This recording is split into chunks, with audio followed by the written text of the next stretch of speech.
Hello, everybody. This is Dimitri Chambers, and I'm here today with my lovely wife of 30 years. And we're going to talk to you about 3 tips for sustaining your marriage during tough times. 3 tips on how to sustain your marriage in difficult times. Now, the first thing is you always got to be communicating. That is, you never stop communicating. It's always a dialogue that goes on between you two of you. I wake up in the morning and Melanie and we start a conversation, and all through the day we're text messaging each other, calling each other. If we're in the same room with each other, talking to each other until we breathe our last, until we close our eyes at the end of the night for bed at night. What do you think, Melanie?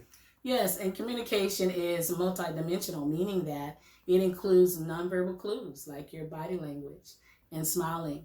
When I first got my trach, I would write notes because I was unable to speak. And my children came to me and said, "Mom, are you sad?" And I write on a note, "No, Mommy is not sad."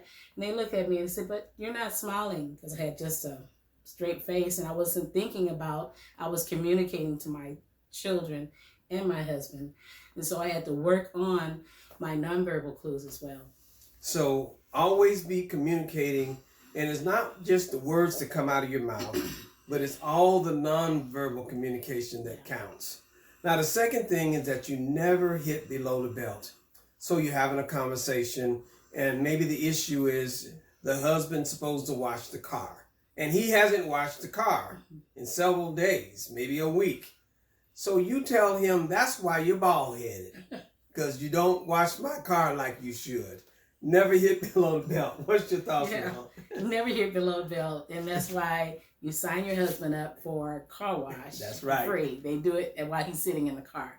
But anyway, not hitting below the belt is you want to always walk away from any conversation that you're having with your spouse with a win-win. If either you feel like you lost, that you had to give up, then you lose. You both lose. So walk away with a win-win. Walk away with a win-win. And the third comment or the third tip is always give each other the benefit of the doubt.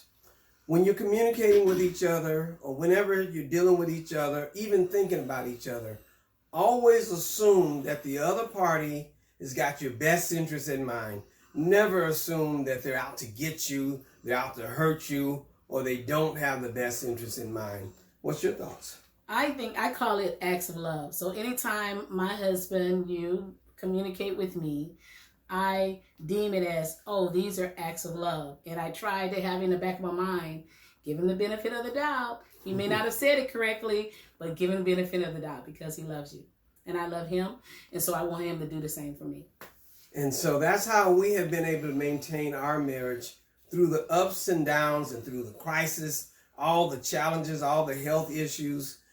By doing these 3 things and others, we've been able to sustain our marriage even in tough times. So in our final comment, I'll say to you, always know that love never fails. I've never came up short with loving this woman.